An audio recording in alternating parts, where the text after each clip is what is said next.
Golden Apples of the Sun, Ray Bradbury.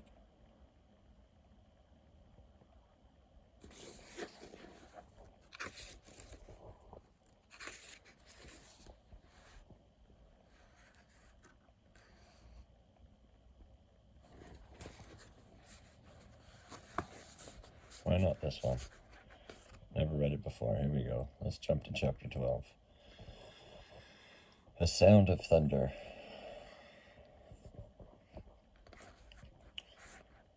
The sign on the wall seemed to quaver under a film of sliding warm water. Eccles felt his eyelids blink over his stare, and the sign burned in this momentary darkness. Time Safari Incorporated. Safaris to any year in the past. You name the animal, we take you there, you shoot it. A warm phlegm gathered in Eccles' throat. He swallowed and pushed it down. The muscles around his mouth formed a smile as he put his hand slowly out upon the air, and in that hand waved a check for $10,000 to the man behind the desk. Does this safari guarantee I come back alive? We guarantee nothing, said the official. Except the dinosaurs. He turned. This is Mr. Travis, your safari guide in the past. He'll tell you what and where to shoot. If he says no shooting, no shooting. And if you disobey instructions, there's a stiff penalty of another $10,000, plus possible government action on your return. Eccles glanced across the vast office at a mass and tangle, a snaking and humming of wires and steel boxes, at an aurora that flickered, now orange, now silver, now blue. There was a sound like a gigantic bonfire burning, all of time, all the years and all the parchment calendars, all the hours piled high and set aflame. A touch of the hand, and this burning would, on the instant, beautifully reverse itself. Eccles remembered the wording in the advertisements to the letter. Out of chars and ashes, out of dust and coals, like golden salamanders, the old years, the green years, might leap. Roses sweeten the air, white hair turn Irish black. Wrinkles vanish, all, everything fly back to seed, flee death, rush down to their beginnings. Suns rise in western skies and set in glorious easts. Moons eat themselves opposite to the custom, all and everything cupping one in another like Chinese boxes, rabbits into hats, all and everything returning to the fresh death, the seed death, the green death, to the time before the beginning. A touch of a hand might do it, the merest touch of a hand. Hell and damn, Eccles breathed, the light of the machine on his thin face. A real time machine. He shook his head. Makes you think, if the election had gone badly yesterday, I might be here now running away from the results. Thank God Keith won. He'll make a fine president of the United States. Yes, said the man behind the desk. We're lucky. If Deutscher had gotten in, we'd have the worst kind of dictatorship. There's an anti-everything man for you. A militarist, anti-Christ, anti-human, anti-intellectual. People called us up, joking but not joking. Said if Deutscher became president, they wanted to go live in 1492.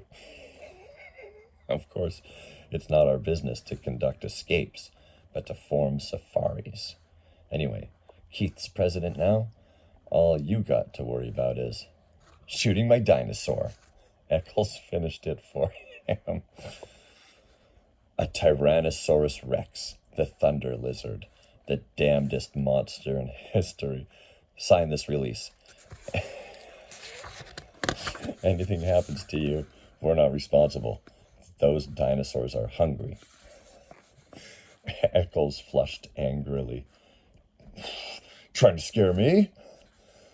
Frankly, yes.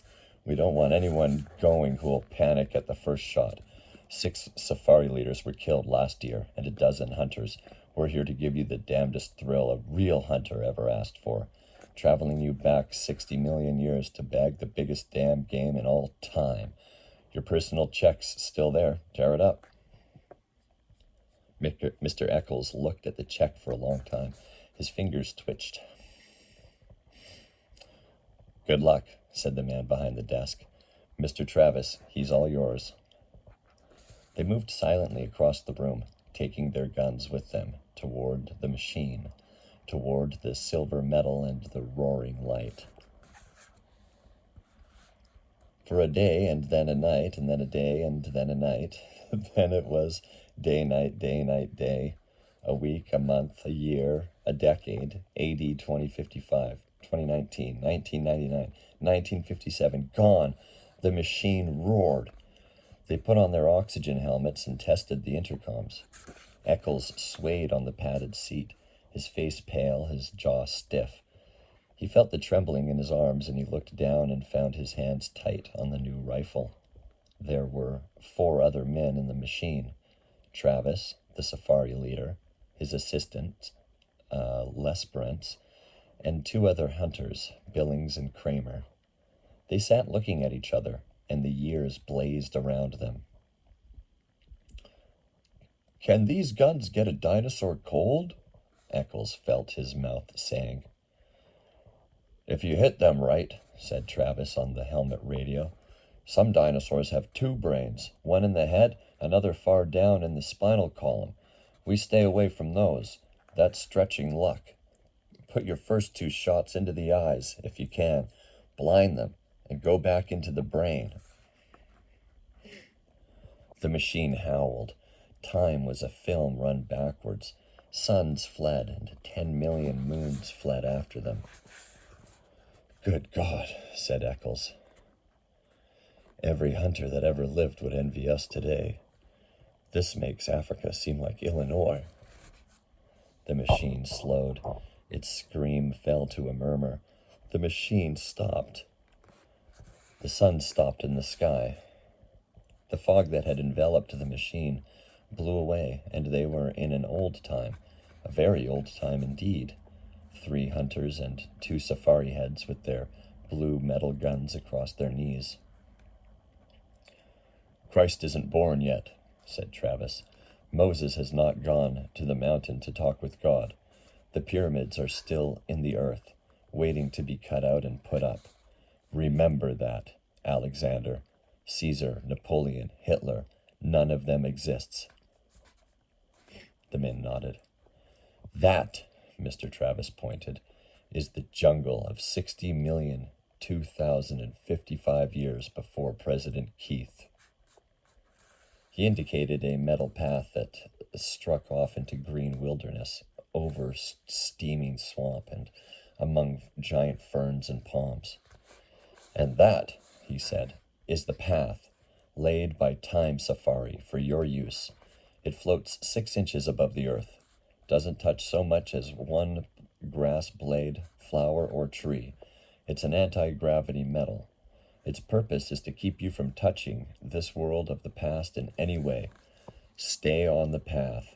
Don't go off it. I repeat, don't go off. For any reason.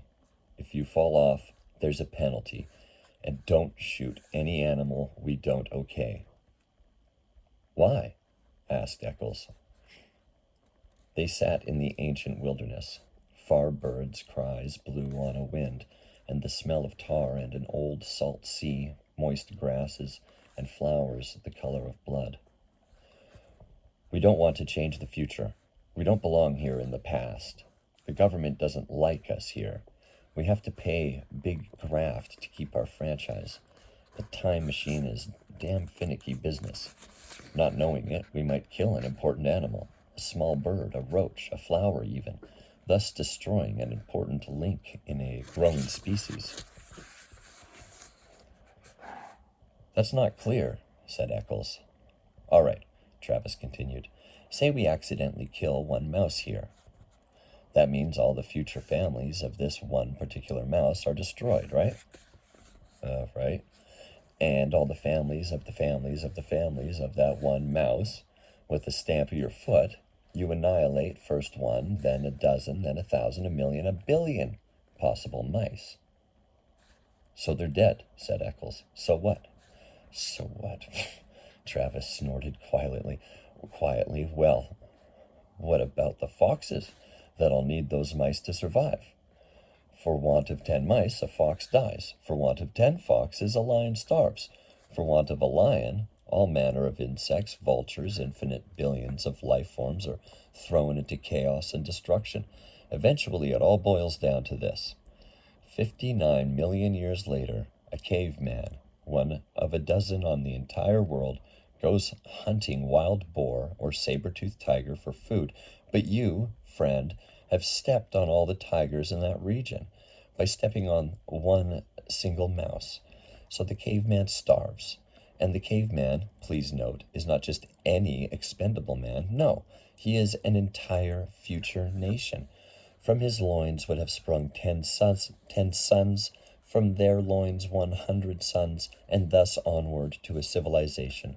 Destroy this one man, and you destroy a race, a people, an entire history of life. It is comparable to slaying some of Adam's grandchildren. The stomp of your foot on one mouse could start an earthquake, the effects of which could shake our earth and destinies down through time to their very foundations. With the death of that one caveman, a billion others yet unborn are throttled in the womb. Perhaps Rome never rises on its 7 hills. Perhaps Europe is forever a dark forest, and only Asia waxes healthy and teeming. Step on a mouse and you crush the pyramids. Step on a mouse and you leave your print like a Grand Canyon across eternity. Queen Elizabeth might never be born. Washington might not cross the Delaware. There might never be a U.S. at all. So be careful. Stay on the path. Never step off. I see, said Eccles. Then it wouldn't pay for us even to touch the grass? Correct. Crushing certain plants could add up infinitesimally. A little error here would multiply in 60 million years, all out of proportion. Of course, maybe our theory is wrong. Maybe time can't be changed by us, or maybe it can be changed only in little subtle ways. A dead mouse here makes an insect imbalance there, a population disproportion later, a bad harvest further on, a depression, mass starvation, and finally a change in social temperament in far-flung countries, something much more subtle like that. Perhaps only a soft breath, a whisper, a hair, pollen on the air, such a slight change that, unless you looked close, you wouldn't see it. Who knows? Who really can say he knows? We don't know. We're guessing. But until we do know for certain whether our messing around in time can make a big roar or a little rustle in history, we're being damned careful. This machine, this path, your clothing and bodies were sterilized, as you know, before the journey. We wear these oxygen helmets so we can't introduce our bacteria into an ancient atmosphere. How do we know which animals to shoot? They're marked with red paint, said Travis. Today, before our journey, we sent L'Esperance here back to the machine. He came to this particular era and followed certain animals. Studying them? Right, said L'Esperance. I tracked them through their entire existence, noting which of them lives longest. Very few. How many times they mate? Not often. Life's short. When I find one that's going to die when a tree falls on him, or one that drowns in a tar pit, I note the exact hour, minute, and second. I shoot a paint bomb. It leaves a red patch on his side. We can't miss it. Then I correlate our arrival in the past so that we meet the monster not more than 2 minutes before he would have died anyway. This way, we kill only animals with no future that are never going to mate again. You see how careful we are? But if you came back this morning in time, said Eccles eagerly, you must have bumped into us. Our safari. How did it turn out? Was it successful? Did all of us get through alive?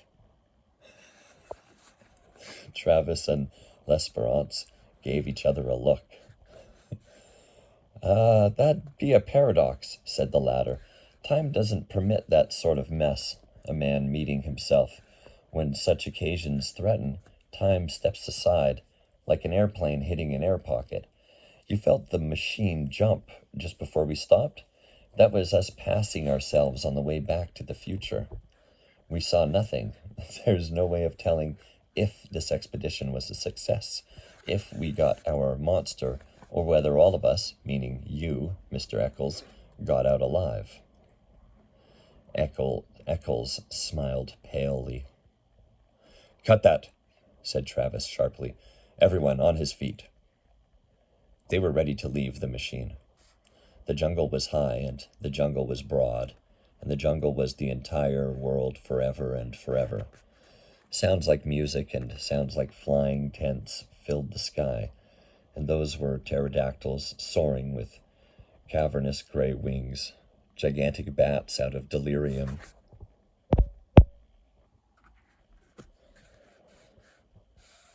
and a night fever.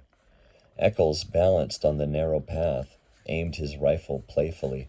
Stop that, said Travis. Don't even aim for fun. Damn it, if your guns should go off. Eccles flushed. Where's our Tyrannosaurus? L'Esperance checked his watch. Up ahead. We'll bisect his trail in 60 seconds. Look for the red paint. For Christ's sake. Don't shoot till we give the word. Stay on the path. Stay on the path. They moved forward in the wind of morning.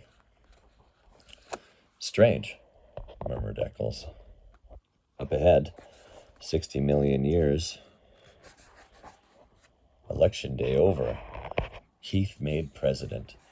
Everyone celebrating. And here we are.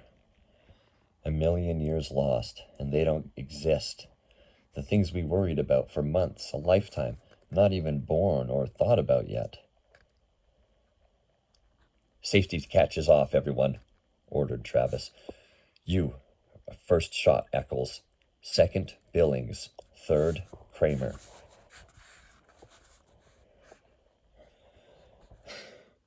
I've hunted tiger, wild boar, buffalo, elephant, but Jesus, this is it, said Eccles. I'm shaking like a kid. Ah, said Travis. Everyone stopped. Travis raised his hand. Ahead, he whispered. In the mist, there he is. There's His Royal Majesty now. The jungle was wide and full of twitterings, rustlings, murmurs, and sighs. Suddenly it all ceased, as if someone had shut a door. Silence, a sound of thunder. Out of the mist, 100 yards away, came Tyrannosaurus Rex. Jesus God, whispered Eccles. Shh. It came on great, oiled, resilient, striding legs. It towered 30 feet above half of the trees, a great evil god, folding its delicate watchmaker's claws close to its oily reptilian chest.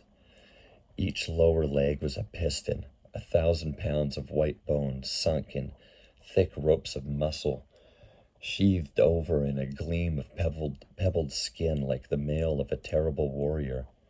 Each thigh was a ton of meat, ivory and steel mesh, and from the great breathing cage of the upper body, those two delicate arms dangled out front, arms with hands which might pick up and examine men like toys while the snake neck coiled.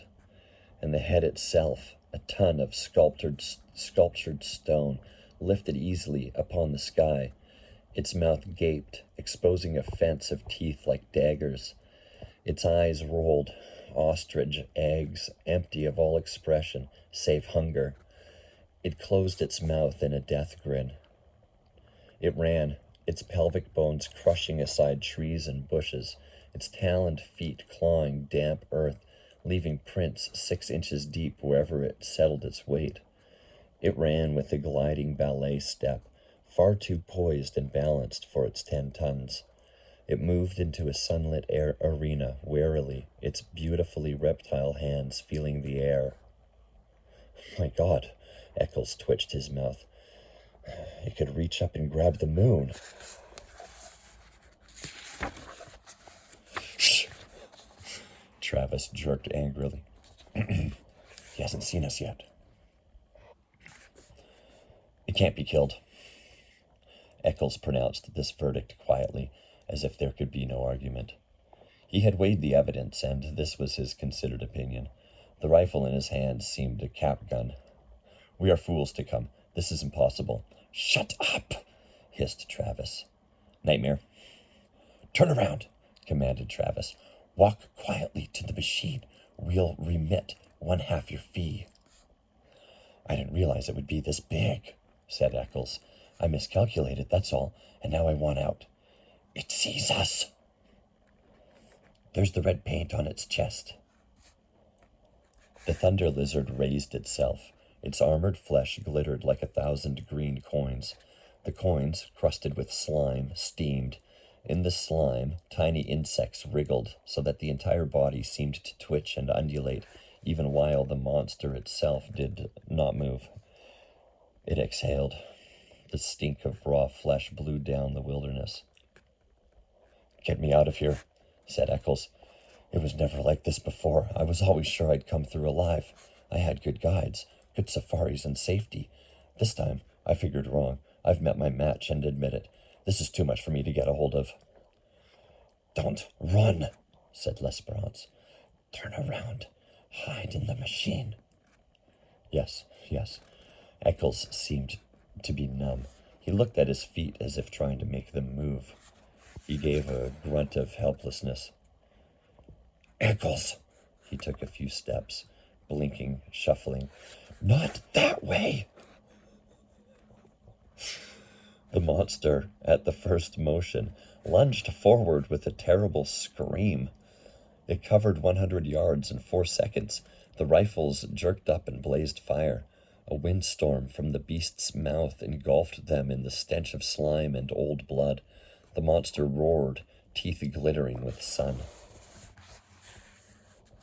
Eccles, not looking back, walked blindly to the edge of the path. His gun limp in his arms, stepped off the path, and walked, not knowing it, in the jungle. His feet sank into the green moss. His legs moved him, and he felt alone and remote from the events behind. The rifles cracked again. Their sound was lost in shriek and lizard thunder. The great lever of the reptile's tail swung up, lashed sideways. Trees exploded in clouds of leaf and branch. The monster twitched its jeweler's hands down to fondle at the men, to twist them in half, to crush them like berries, to cram them into its teeth and its screaming throat. Its boulder stone eyes leveled with the men. They saw themselves mirrored in it. They fired at the metallic eyelids and the blazing black iris. Like a stone idol, like a mountain avalanche, Tyrannosaurus fell, thundering. It clutched trees, pulled them with it. It wrenched and tore the metal path. The men flung themselves back and away. The body hit, 10 tons of cold flesh and stone. The guns fired. The monster lashed its armored tail, twitched its snake jaws, and lay still. A fount of blood spurted from its throat. Somewhere inside, a sack of fluids burst. Sickening gushes drenched the hunters. They stood, red and glistening. The thunder faded. The jungle was silent. After the avalanche, a green peace. After the nightmare, morning. Billings and Kramer sat on the pathway and threw up. Travis and L'Esperance stood with smoking rifles, cursing steadily. In the time machine, on his face, Eccles lay shivering. He had found his way back to the path, climbed into the machine. Travis came walking, glanced at Eccles, took cotton gauze from a metal box, and returned to the others who were sitting on the path. Clean up. They wiped the blood from their helmets. They began to curse, too. The monster lay, a hill of solid flesh. Within you could hear the sighs and murmurs as the furthest chambers of it died. The organs malfunctioning, liquids running a final instant from pocket to sac to spleen, everything shutting off, closing up forever. It was like standing by a wrecked locomotive or a steam shovel at quitting time, all valves being released or levered tight. Bones cracked the tonnage of its own flesh, off balance, dead weight, snapped the delicate forearms, caught underneath. The meat settled, quivering. Another cracking sound. Overhead, a gigantic tree branch broke from its heavy mooring, fell. It crashed upon the dead beast with finality. There, L'Esperance checked his watch. Right on time. That's the giant tree that was scheduled to fall and kill this animal originally. He glanced at the two hunters. You want the trophy picture? What? We can't take a trophy back to the future. The body has to stay right where it would have died originally, so the insects, birds, and bacteria can get at it, as they were intended to. Everything in balance. The body stays, but we can take a picture of you standing near it. The two men tried to think, but gave up, shaking their heads. They let themselves be led along the metal path. They sank wearily into the machine cushions. They gazed back at the ruined monster, the stagnating mound, where already strange reptilian birds and golden insects were busy at the steaming armor. A sound on the floor of the time machine stiffened them. Eccles sat there shivering. I'm sorry, he said at last. Get up, cried Travis. Eccles got up. Go out on that path alone, said Travis. He had his rifle pointed. You're not coming back in the machine. We're leaving you here. L'Esperance seized Travis's arm. Wait! Stay out of this! Travis shook his hand away. This son of a bitch nearly killed us. But it isn't that so much. Hell no. It's his shoes. Look at them. He ran off the path. My God, that ruins us. Christ knows how much we'll forfeit. Tens of thousands of dollars of insurance. We guarantee no one leaves the path. He left it. Oh, the damned fool. I'll have to report it to the government. They might revoke our license to travel. God knows what he's done to time, to history. Take it easy. All he did was kick up some dirt. How do we know? Cried Travis. We don't know anything. It's all a damned mystery. Get out of here, Eccles. Eccles fumbled his shirt. I'll pay anything. $100,000. Travis glared at Eccles' checkbook and spat. Go out there. The monster's next to the path. Stick your arms up to your elbows in his mouth. Then you can come back with us. That's unreasonable. The monster's dead, you yellow bastard. The bullets can't be left behind. They don't belong in the past. They might change something. Here's my knife. Dig them out. The jungle was alive again, full of the old tremorings and bird cries. Eccles turned slowly to regard that primeval garbage dump, that hill of nightmares and terror. After a long time, like a sleepwalked, he shuffled out along the path. He returned, shuddering, 5 minutes later, his arms soaked and red to the elbows. He held out his hands. Each held a number of steel bullets. Then he fell. He lay where he fell, not moving. You didn't have to make him do that, said L'Esperance. Didn't I? It's too early to tell. Travis nudged the still body. He'll live. Next time he won't go hunting game like this, okay? He jerked his thumb wearily at L'Esperance. Switch on. Let's go home. 1492, 1776, 1812. They cleaned their hands and faces. They changed their caking shirts and pants. Eccles was up and around again, not speaking. Travis glared at him for a full 10 minutes.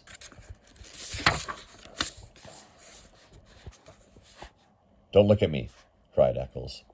"I haven't done anything." "Who can tell?" "Just ran off the path, that's all. A little mud on my shoes. What do you want me to do, get down and pray?" "We might need it. I'm warning you, Eccles. I might kill you yet. I've got my gun ready." "I'm innocent. I've done nothing." 1999, 2000, 2055. The machine stopped. "Get out," said Travis. The room was there as they had left it, but not the same as they had left it. The same man sat behind the same desk, but the same man did not quite sit behind the same desk. Travis looked around swiftly. "Everything okay here?" he snapped. "Fine. Welcome home." Travis did not relax. He seemed to be looking at the very atoms of the air itself, at the way the sun poured through the one high window.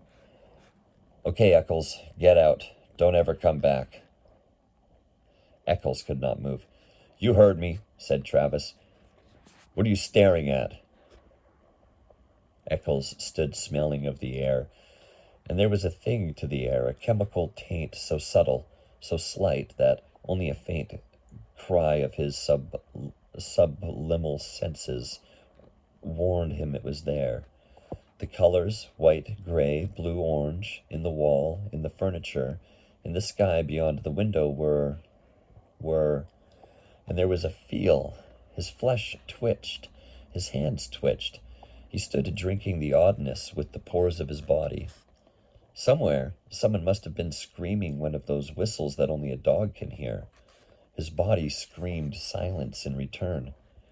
Beyond this room, beyond this wall, beyond this man who was not quite the same man seated at this desk that was not quite the same desk, lay an entire world of streets and people.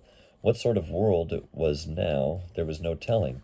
He could feel them moving there, beyond the walls, almost like so many chess pieces blown in a dry wind. But the immediate thing was that the sign painted on the office wall, the same sign he had read earlier today on first entering, somehow the sign had changed. Time Safari Inc. Safaris to any year in the past. You name the animal, we take you there. You shoot it. Eccles felt himself fall into a chair. He fumbled crazily at the thick slime on his boots. He held up a clod of dirt, trembling. "No, it can't be. Not a little thing like that. No." Embedded in the mud, glistening green and gold and black, was a butterfly, very beautiful and very dead. "Not a little thing like that. Not a butterfly," cried Eccles. It fell to the floor, an exquisite thing, a small thing that could upset balances and knock down a line of small dominoes, and then big dominoes, and then gigantic dominoes, all down the years across time. Eccles' mind whirled. Couldn't change things. Killing one butterfly couldn't be that important, could it? His face was cold, his mouth trembling, asking, Who won the presidential election yesterday?" The man behind the desk laughed. "You joking? You know damned well. Dusher, of course. Who else? Not that damn weakling Keith. We got an Iron Man now, a man with guts, by God." The official stopped. "What's wrong?" Eccles moaned. He dropped to his knees. He scrabbled at the golden butterfly with shaking fingers. "Can't we?" he pleaded to the world, to himself, to the officials, to the machine. "Can't we take it back? Can't we make it alive again? Can't we start over? Can't we?" He did not move. Eyes shut. He waited, shivering. He heard Travis breathe loud in the room. He heard Travis shift his rifle, click the safety catch, and raise the weapon. There was a sound of thunder.